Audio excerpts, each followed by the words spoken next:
How did we get here? God created Earth and man, the Big Bang? Maybe both. Maybe God saw what she wanted to create and she did. A universe that started with light, a great light. And within that universe, a solar system, revolving around a great light and Earth within that solar system. Ultimately us. There is a pattern to the solar system. The planet circulating around the sun, our planet circulating around that light, a moon circulating around us. A pattern that is discernible, measurable, one observed for millennia. Here we are on this great planet that spins on her axis like a top, that circulates around the sun, the great light, like a horse on a merry-go-round. And we ask, why are we here? What is our purpose? We looked to the stars and saw patterns. We created or found myths, stories that were meant to explain our existence, our purpose. Which guides or angels or beings from other planets whispered those stories to us? Where did these ideas that became astrology come from? We may not know, at least not in our lifetimes. Today, there are remnants of human study of the stars from Babylonia, from ancient Egypt, and hieroglyphs and mosaics. We see the evidence. The Greeks refined astrology, and from them, it was passed down to Judaism. We find astrology charts in the mosaic floors of ancient Jewish temples.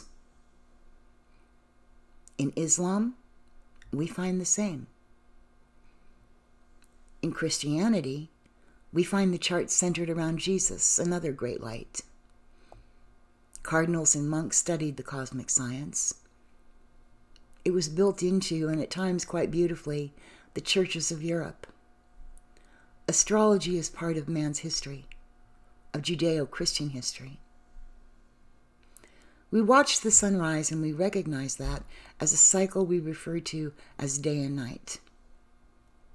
We watch the moon circle above us in phases, and we recognize those phases as relevant to months, the cycles of the sun and the moon together creating seasons. And we measure our lives by those. Though we are no longer filled with fear when they occur, we still become filled with wonder when an eclipse happens. We gather together to watch the sun cover the moon, or the moon cover the sun. It still delights us. The stars themselves still call to us. We treasure the opportunity to gaze at them. The Milky Way on a clear summer's night, a thing of beauty and awe. Through astrology, we realize that the patterns we see above mirror the patterns in our lives, the patterns that create relationships, paths, beliefs, and other patterns in our lives. The blueprint in that outline, the life we are building, the classes we are attending in this portion, this moment of our soul's journey through time. Within these blueprints, we can see the people in our lives, our parents, their parents, our children. We can see our childhood and how it shaped who we are today. How the patterns that were drawn into the blueprint manifested as the experiences we had as children, shining a light on how we became who we are and who we can become and what we were destined to manifest in all aspects of life. Astrology shows our character, and our character is our destiny. Nothing in the universe is static. Everything can change. We can change our destiny by changing the patterns in our behavior or in our attitudes. The planets do not compel, but they do impel. They urge us, they drive us. Understanding their influence drives us to further knowledge, to use the tools they offer. Astrology uses symbols and calculations that simply aren't rocket science. In fact, the science of astrology, the language of astrology, is far easier than most languages. There are many paths worthy of study. We choose astrology. If you allow it, astrology will allow you to embrace all parts of yourself, because you are all things: earth, water, fire, good, bad, ugly, maybe not balanced, but all there. No one will embrace all parts of you until you have embraced all parts of yourselves. How can we embrace what we don't see, let alone understand? Astrology shows us the parts we keep in the closet and how to use them to manifest the life we desire, how to implement the plan, to fully see and know the plan, to read the blueprint.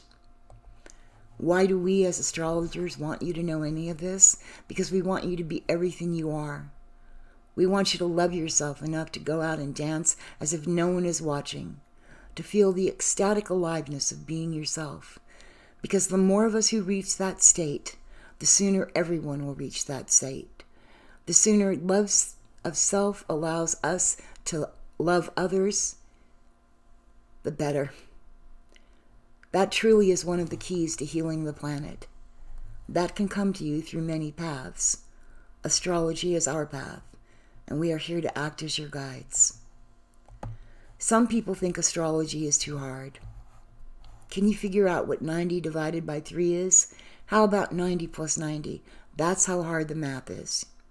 Yet there are several things to remember. It is a new language, but easier than Spanish and much easier than music. Easier than learning tarot? Not really, but with tarot you have 78 cards to remember, and even then you're going, what the heck does that mean? Don't get me wrong, I love tarot. I also love exact answers, and that's what astrology gives. Ultimately, you may learn more than 78 things, but that's a long ways down the road. If astrology is your path, we're happy to meet you. If we can be your guide, thank you and welcome. Namaste all.